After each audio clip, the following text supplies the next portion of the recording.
السلام عليكم ورحمة الله وبركاته. عاملين ايه يا حبايبي؟ يا رب تكونوا بخير دايما يا رب. النهارده هعمل معاكم طاجن بشاميل باللحمة المفرومة وطاجن كوسة. طواجن، مش هنعمل صواني. حاجات بسيطة كده وسهلة، وفي نفس الوقت هي مش مكلفة كتير. يعني احنا مش هنضحك على بعض.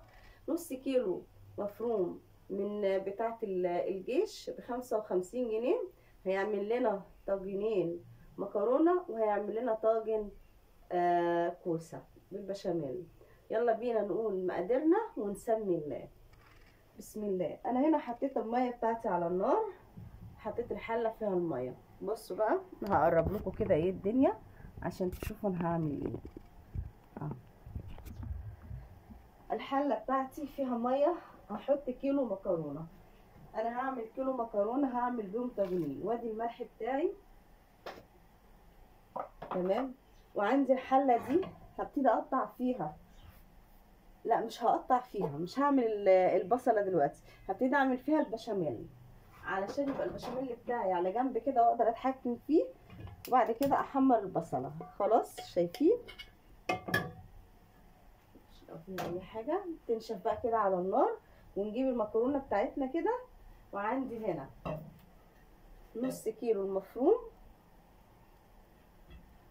والزيتون اللي انا هستعمله زيتون اخضر، وفلفل اخضر، وطماطمتين صغننين. كل الحاجات دي اللي انا هستعملها الاكله بتاعتي، والبصل بتاعي اللي انا هقطعه. خلاص كده حاجتنا تمام تمام. يلا بقى كده نجيب المكرونه. بصوا يا حبايبي، المكرونه دي اسمها لمتنا. المكرونه دي انا جايباها من كارفور، الكيلو ب16 جنيه. ب16 جنيه يا بنات. عارفين يعني ايه 16 جنيه؟ ومقابل ان المكرونات التانية اللي اسمها معروف ب23 وب24، دي ب16 جنيه. انا جربتها حلوة جدا، هي ومكرونة تانية اسمها بساطة او بساطتنا. النوع ب16 جنيه والبساطة ب17. حلوة جدا جدا ورخيصة. يعني جربوها تعجبكم. بدل ما نجيب الكيلو ب23 وب24، دي ب16 جنيه. خلاص جايباها من كارفور. اللهم صل عليك يا نبي. هبتدي بقى احط الزيت بتاعي هنا على الميه ما تغلي، اللي انا هعمل فيه بشاميل. تمام كده. بسم الله. نجيبه بقى الدقيق بتاعنا. انا حاطه في علبه علشان خاطر ايه، تحافظ لي على الدقيق بتاعي من الرطوبه. بسم الله الرحمن الرحيم. هاخد كده معلقه كبيره عشان انا محتاجه بشاميل كتير.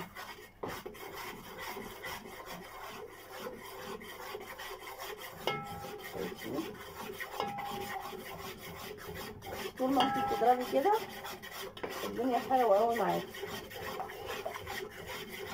تمام تمام. نشيل الدقيق بقى بتاعنا كده، وتكايه صغيره معلقه نشا. معلقه النشا دي هتفرق معاكي كتير.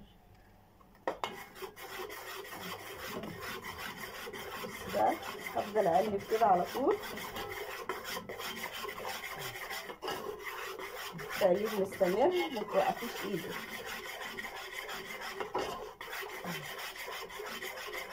شايفه كل حاجه بقت ناعمه ازاي؟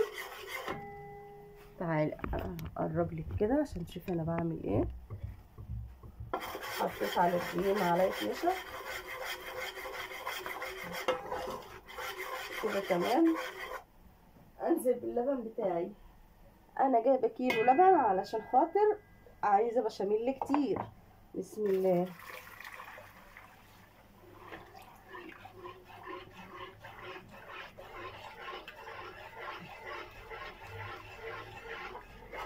هبتدي بقى افضيه كله كده واسيبه بقى يغلي ايه مع نفسه. وعندي هنا الميه بتاعتي بتاعت المكرونه بتغلي. هبتدي بقى اصب المكرونه. احنا طبعا حطينا الملح، نسيب بقى دي. بسم الله. بسم الله. شايفين كده المكرونه لونها نضيف جدا وبتستوي بسرعه عكس المكونات التانية. حقيقي بتستوي بسرعه. انا جبت منها كام نوع، جبت منها المقصوصه وجبت منها اللي هي الملولوه وجبت الاقلام.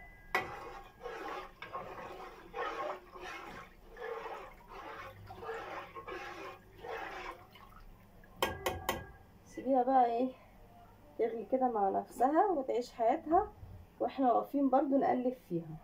واحنا بنقلب فيها كده هنبتدي نحط الفلفل الاسود بتاعنا ونحط الملح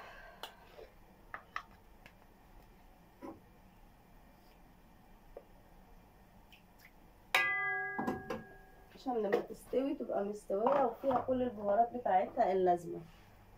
وهحط كمان البهارات بتاعتي، كمون على كزبرة على بابريكا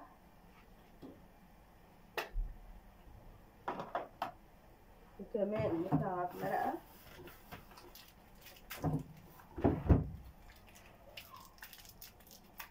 نعميه الأول قبل ما تحطيه.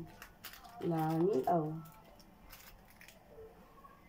خلاص كده قلب بقى.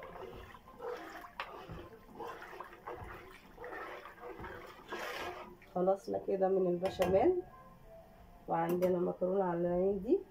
هبتدي وانا واقفه كده اقطع البصل بتاعي علشان خاطر اعمل ايه تعصيجه اللحمه. تعصيجه اللحمه بتاعتي.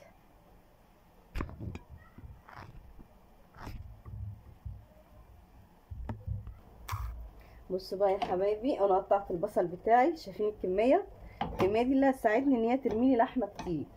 خلاص هولع بقى عليها العين التانية. بسم الله الرحمن الرحيم. بسم الله. كده تصدقوا الطاسه كبيره مش هتاخد. عامه المكرونه خلاص استوت اصلا، وانا ايه هبتدي افضيها بقى في الميه. احط بس البصل كده على جنب، مش مشكله العين دي. والمكرونه خلاص كده قربت تستوي تكه صغيره، واحط البصل مكانها. ماشي.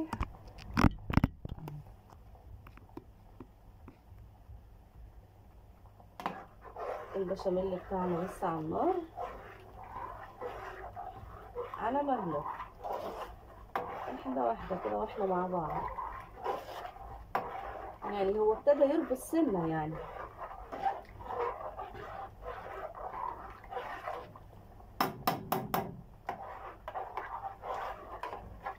احنا معاه كده واحده واحده.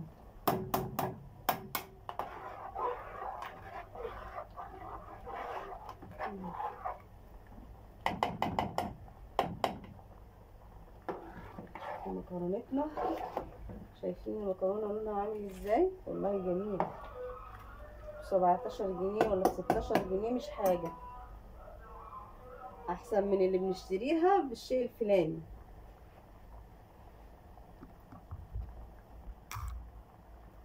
المكرونه بتاعتنا كده استوت خلاص. هشيلها بقى وافضيها وارجع لكم.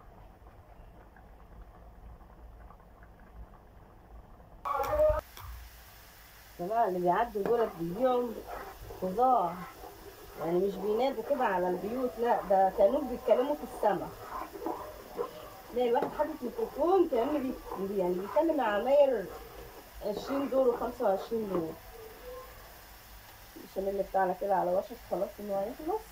والبصله طبعا حطيناها مكان المكرونه.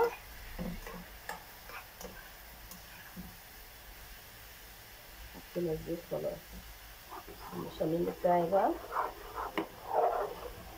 اللي فيه على طول. شايفين؟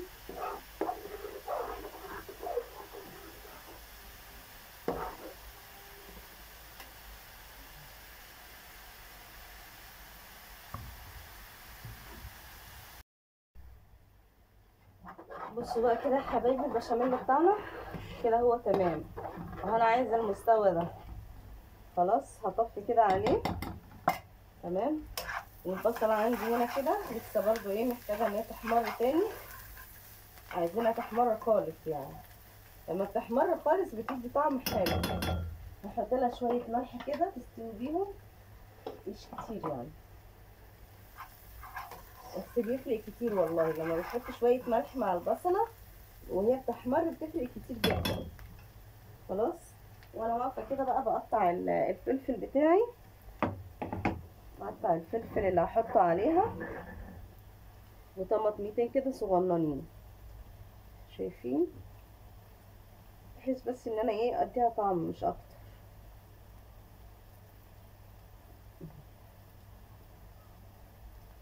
اي حاجه بتفرق معاكي في الطعم، حبشيها بس كويس كده وظبطيها عشان تبقى ايه طعمها حلو. والمرقه كمان ما تنسيش المرقه لانها بتديها طعم حلو جدا، تخليها كده لذيذه. وصلتنا المكرونه بتاعتنا صفيناها خلاص بس كده، واللحمه فكت كله تمام. يا دوبك هنحطه في الطواجن وخلاص. شايفين انا بقطعها صغننه ازاي خالص، مش عارفه هي باينه معاكم.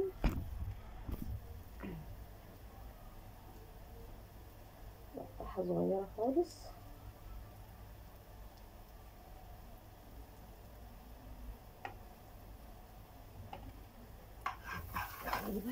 تقليبه كده عشان ما يتشعوطش مننا.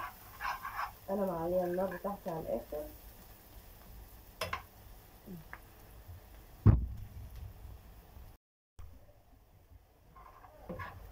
بصوا بقى، شايفين البصله بقى لونها عامل ازاي؟ هو ده اللون اللي انا عايزاه، ده اللون بقى اللي انا عايزه اوصل له، عشان بامانه يعني بيخلي اللحمه طعمها حلو.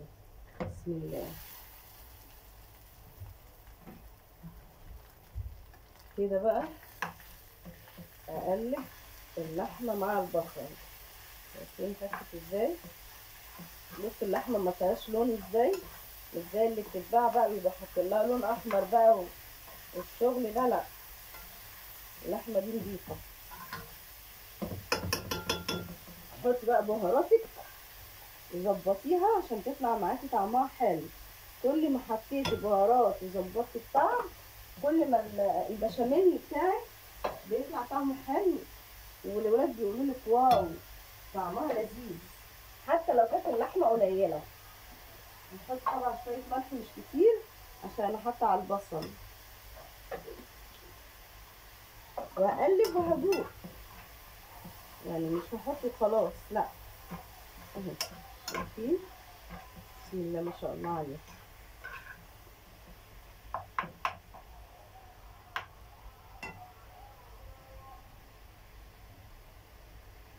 طبعا احنا ايه موطيين، هنعلي عشان عايزه ابتدي بقى ايه احط لها بصل بودر وتوم بودر، بيفرق معاها كتير والله، بيفرق معاكي كتير كتير كتير. تخيلي الطعم واحد مكعب، يبقى احنا حطينا هنا واحد وهنا واحد. ليه بقى؟ لان لسه هحط خضار بقى وحاجات هتبقى حلوه قوي. الله والله العظيم الريحه طالعه تهبل.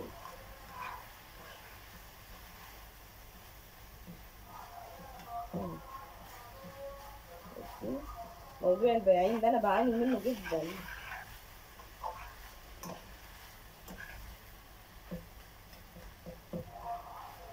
بصوا بقى كده شكلها عامل ازاي، وهي كده بقى هضيف لها ايه الحشتكنات بتاعتها.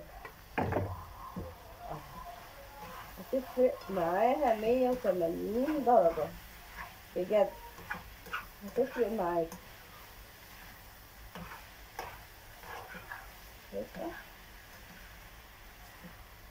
ده لسه.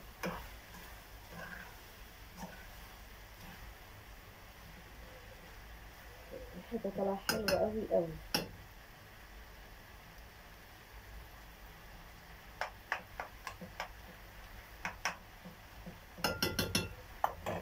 ريحتها حلوه. اسيبها لحد ما تستوي وتنزل كل الميه واقلب فيها كده وارجع لك.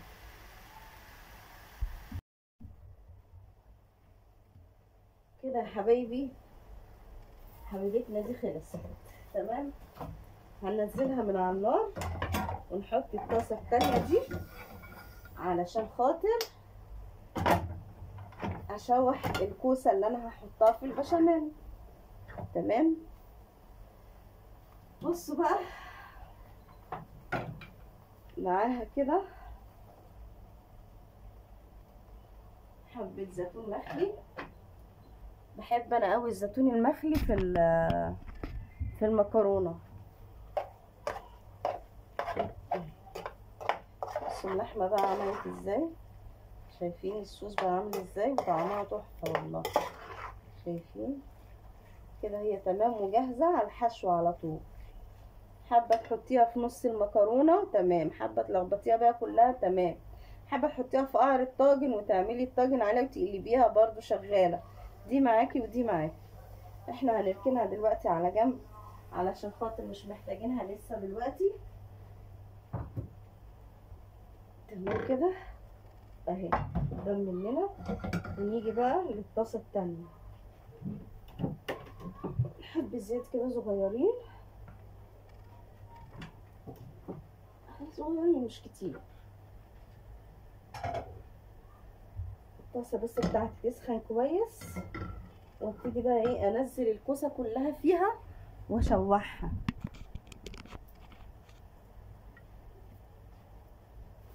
دول كانوا حبه كوسه عندي فاضلين وانا استخسرت ان انا ارميهم، قشرتهم وغسلتهم وحطيتهم في الفريزر عندي لما احتجتهم، وهعمل بيهم احلى طاجن كوسه. تخيلوا بقى كانوا كام واحده عندي كده.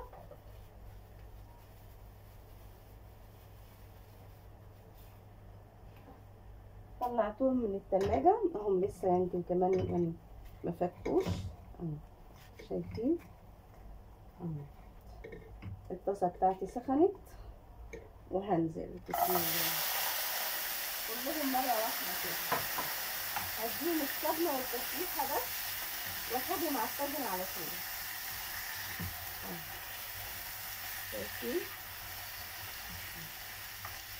ان هما بس ياخدوا ايه الصدمه وينزلوا الميه اللي فيها وخلاص كده.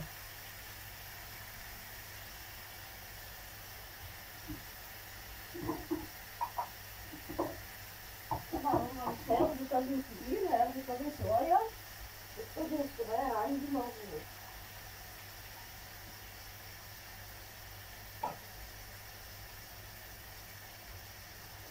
بصوا الطاجن ده حلو قوي على قدهم اللي هما ايه اتعمل فيه كده. نيجي بقى نقلب كده بسم الله.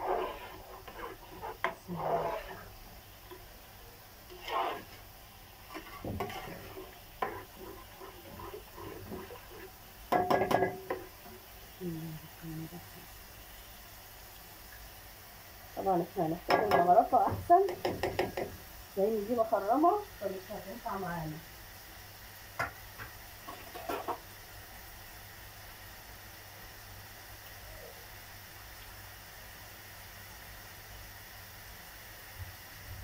خلاص كده.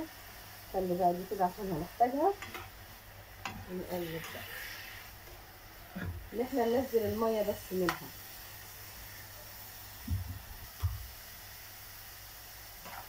حلو قوي كده. نزلت كل المية اللي فيها وبقت تمام. خلاص هطفي النار اسيبها كده البتاعة سخنت قوي. بس عايزة اقربها كده بس كده. ابتدي بقى اشتغل. بسم الله الرحمن الرحيم. طبعا انا بصفيها من الزيت عشان ميبقاش فيها زيت خالص، رغم ان هي نزلت ميه يعني.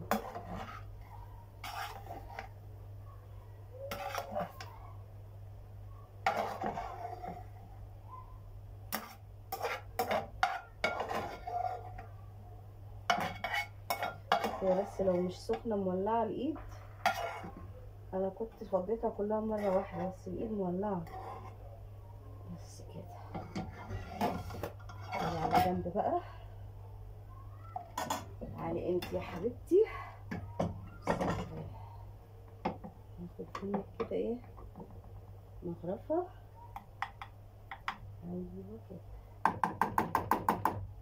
شايفين؟ هبتدي بقى ايه احط لها شويه بشاميل عشان اقلب كل ده كده وبعده. وادي عندك الطاجن بتاع البشاميل اتعمل وبقى جاهز تمام. نديله بقى الوش بتاعه كده بقى ايه، احنا جهزنا طبق البشاميل بس كده. شايفين؟ نحط عليه شويه جبنه، الجبنه اللي عندنا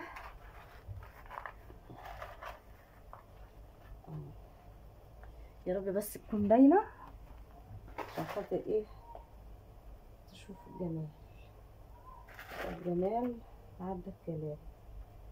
كده الطاجن بتاعنا الاولاني خلص، طاجن المكرونه بالبشاميل. اركن على جنب يا معلم وندخل على غيره على طول. يلا بينا على غيره. نيجي بقى للطاجن الكبير.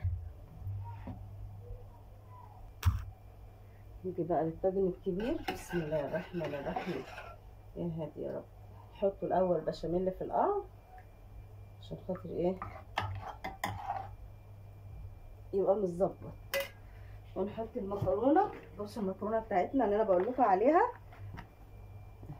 شايفين مفروله ازاي وجميله، والله جميله. بس كده اخد بقى منها اللحمه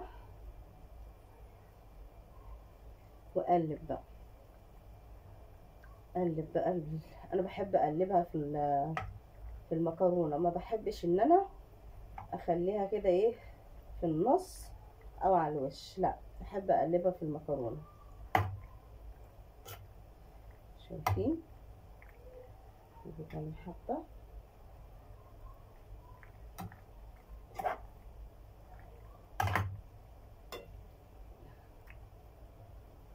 بس انت كده ايه تبقي مظبطه الطاجن بتاعك كله.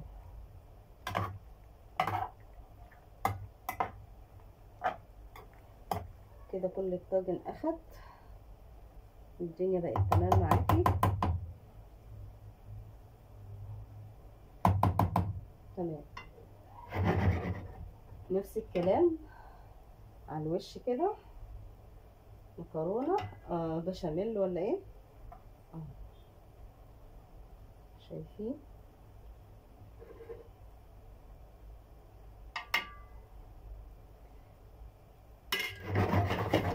الطاجن بتاعنا بقى فله، والبشاميل بتاعه فيه نفس الكلام، جبنه وفي الفرن على طول. دخلي الفرن يلا.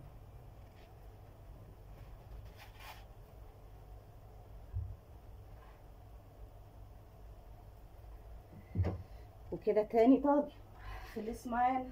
يلا اللي بعد. هخلص بقى الكميه دي عشان ما اطولش عليكي واوريهم لك كلهم. بصوا يا بنات، غرقتها بشاميل الاول، حبيت اوريكم بس بشاميل الاول وبعد كده احط اللحمه عشان البشاميل ايه يبقى كتير فيها. بسم الله الرحمن الرحيم.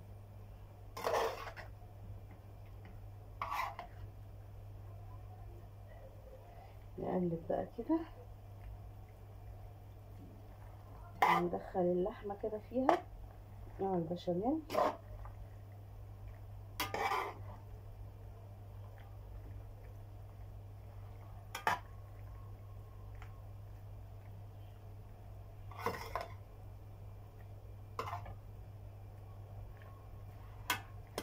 شايفين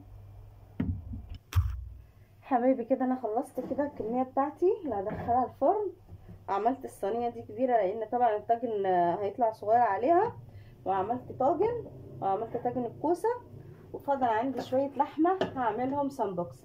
انا عندي هنا حبه فاضلين من السمبوكسه، هبتدي اعملهم واوريهولكم وانا بقليها. شايفين قد ايه بقى النص كيلو فيه بركه، وعمل لنا حاجات كتير حلوه. بما ان انت بتكتري بقى الخضار بتاعك، الفلفل، الزيتون، البصل، كل الحاجات دي، وبتدي طعم، وبتحطي مرقه وبتحطي جبن، فكل ده هيديكي طعم حلو قوي وهتشوفيه. يلا بقى هدخلهم الفرن واوريهولكم لما يطلع من الفرن. اول طاجن طلع معانا، شايفين شكله عامل ازاي من الجبنه، بسم الله ما شاء الله عليه. شايفين؟ وعملت السمبوسه. بصوا بقى السمبوسه دي يعني للامانه الحبه اللي كانوا فاضلين دولت فاضلين من رمضان. شوفوا رمضان عدى عليه قد ايه، ومع ذلك عملتهم بس طلعت حلوه قوي. يعني هي كانت ناشفه معايا بس انا ايه يعني استعملتها. شايفين ده انا كنت عامله صوابع، عايزه اقول لكم والله العظيم طعمها خرافه، او الصوابع احلى من التانية كمان. بصوا تاكلي كده وتقرمشي حاجه عظمه على عظمه.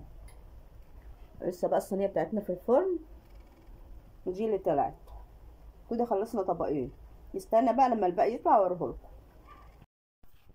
الصينيه التانية طلعت، شايفين الصينيه عامله ازاي والجبنه مخليها عامله ازاي، تحفه بجد تحفه. كده ما فاضلناش الا الطاجن بس ونتغدى. شايفين؟ يلا بينا بقى نطفي الفرن كده ونشوف ايه الطاجن اللي جواه. بسم الله الرحمن الرحيم. عمل ايه الطاجن اللي جوه؟ بيغلي. بسم الله.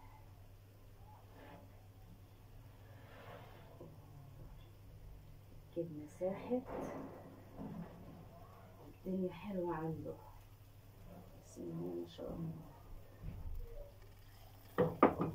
بسم الله ما شاء الله. شايفين؟ بسم الله. هوريهولكم بس اظبط الكاميرا. طالع بسم الله ما شاء الله. شايفين؟ شايفين بيغلي ازاي؟ الجبنة فيه بقى ايه عاملة شغل. شايفين؟